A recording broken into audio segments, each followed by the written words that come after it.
Bernadine and Mal had a standing dinner date at her house every Saturday night, and she wasn't looking forward to her sister being a third wheel. But there was nothing she could do about it, so she began the preparations. Diane had yet to show herself after her nap. Bernadine hoped maybe she'd had second thoughts about the visit, climbed out of a window, and was on her way back to wherever. It was a ridiculous fantasy, but a girl could dream. No such luck. Diane walked in and took a seat on one of the stools. "You don't have to cook dinner on my account. I'm still full from lunch." "This isn't for you," Bernadine pointed out as she seasoned the catfish and placed it in a dish. "Mal and I always have dinner together on Saturday night, but you're welcome to join us if you want." "You and Mal? That fine piece of man from the diner?" "Yes." Her sister looked stunned.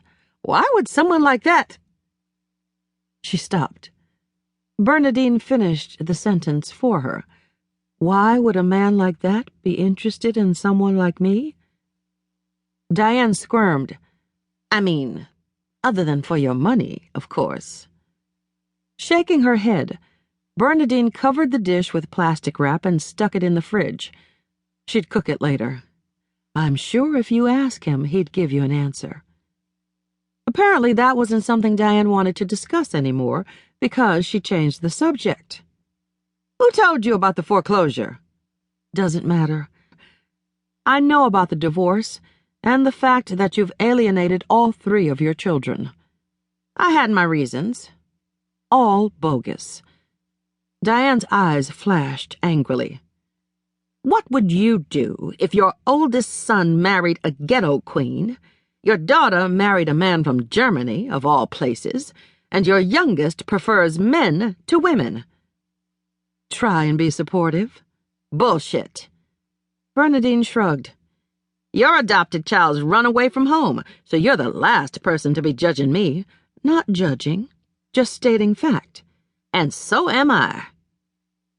Tension crackled in the air like summer lightning. Bernadine sought the high road. Look, I took you in because you're my sister. If you don't want to be here, there's the door." "So how long have you and Mal been together?" Another subject change. "A couple of years." Bernadine wondered if her sister would ever face the fact that the reason her life was such a mess could be determined by one good look in the mirror. Bernadine was the eldest of the 3 girls born to Ernestine and Emery Edwards. Cecily, who died of cancer in her 20s, had been the middle child. Diane, the baby, always acted like a spoiled only child. It hadn't been cute when they were young, and now that they were in their 50s, it was head-shaking sad. She would have given anything to have Di as a true sister. Bernadine and Cecily had always been partners in crime, and her death had torn Bernadine apart.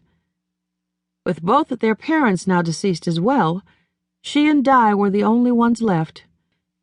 Bernadine would have loved sharing her travels and taking her shopping and buying her the fancy little baubles she knew Diane loved.